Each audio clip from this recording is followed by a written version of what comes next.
And we're live. I used to do that when I was a kid. You used to. I used to just hang out on top of the house a lot. Like we had this 6-foot fence Safe up there to keep the to keep the dogs keep you in. And I was really hard to contain as a kid. And I would climb on the fence and then climb on the chimney. Went up real wide and then got like narrower, and I could sort of scale that inclined part of the chimney to get onto the roof. And then I would just hang out on the roof all the time. And I did that my entire childhood. When we moved to Ocean City, suddenly the roof was like 4 stories tall. And it wasn't built in such a way that you could safely go from one surface to the other. There was some jumping over the open space involved. But I just got real comfortable with it. And I used to hang out on our roof a lot. It's lucky to make it, really. Jesus. I've always loved being high.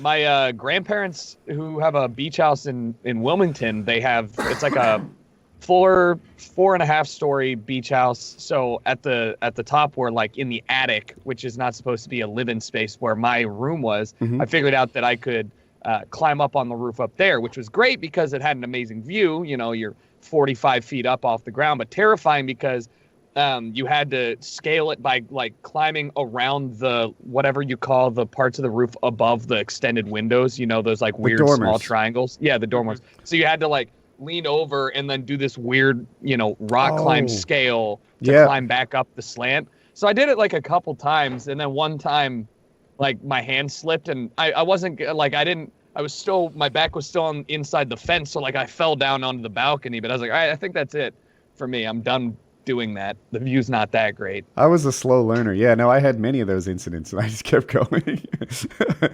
Yeah.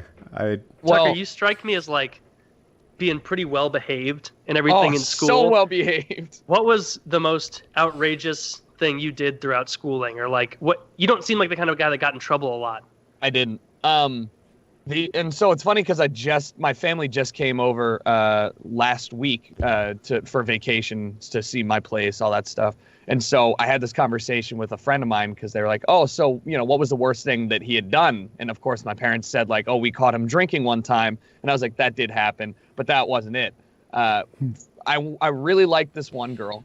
And I'm surprised, I might have even told this on this show before, but I really liked this one girl.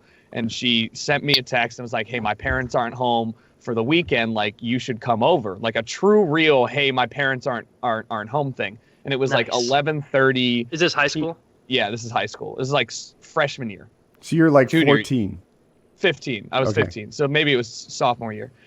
And it's like 11:30 at night on a Friday and my parents are asleep. And I'm like, I'm going to fucking run to her house. I'm going to run to her house. It's 4 miles away, but I'm going to run to her house. Oh, so her parents weren't home. Her parents weren't home, right. So I snuck out and I ran to the grocery store that was in between our houses. I got a Monster Energy TM branded beverage and I drank it. And then I ran for like 45 minutes, like a full on like workout run. Cause that's 4 miles is a long way. And I got there and she had fallen asleep. And so I was like, but I hadn't told her I was going to run over. I was like, oh, that's awesome. So I gave her a call. She woke up, like let me in. And that was the first time that I ever had sex with her. And then she ended up being my girlfriend. But like what I hadn't realized was 5:30 a.m. comes around and I have to run back 4 miles to my house before my parents get up. So, and they get up really early. So I, ran it back. It was like 8 miles round trip. I was so tired and sweaty and gross, but it was definitely the most delinquent. That was the only time I ever snuck out. And it was worth it because I got a girlfriend. Man, you didn't even steal a car or anything. You just I just ran. Healthy. Yeah.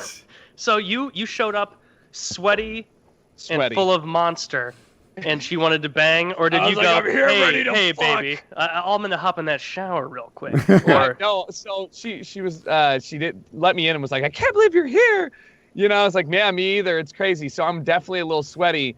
Like, can I take a shower? She was like, oh, of course. That was a non-issue. Probably way smoother than I ever intended it to be, but I was just really sweaty and I didn't want to be sweaty. So, That's incredible. It was great. Yeah, no, I don't have any experiences like that where I would just show up and have sex for the first time with somebody. It was literally a one-time thing. I'll never be able to do that ever again. Like physically or emotion. Yeah, then you got your license. You don't even have to do it. Right. If now I someone can told me just- like there's $100 4 miles from here, but you have to run, I wouldn't do it. Nah. Wait, Tucker, you could do it. I could do it. I'm just saying I wouldn't. Like I ran 2 miles today. Like it's not bad, but it's not 4 miles. It's 8 miles. It's like a longer distance than that. Well, what if you can walk back? Yeah, but then it takes 2 hours, and you're just like, this was before smartphones. This was the era of like, I might have an MP3 on this phone kind of thing. So like, what do you do during that walk? You can't go on Reddit. It's like, all right. Did you have your iPod Shuffle with you, where you're like, God, when did I like any of these? Just fast forwarding through every song. Added weight. No. How did you sneak out of the house? Just through the hallways and be quiet?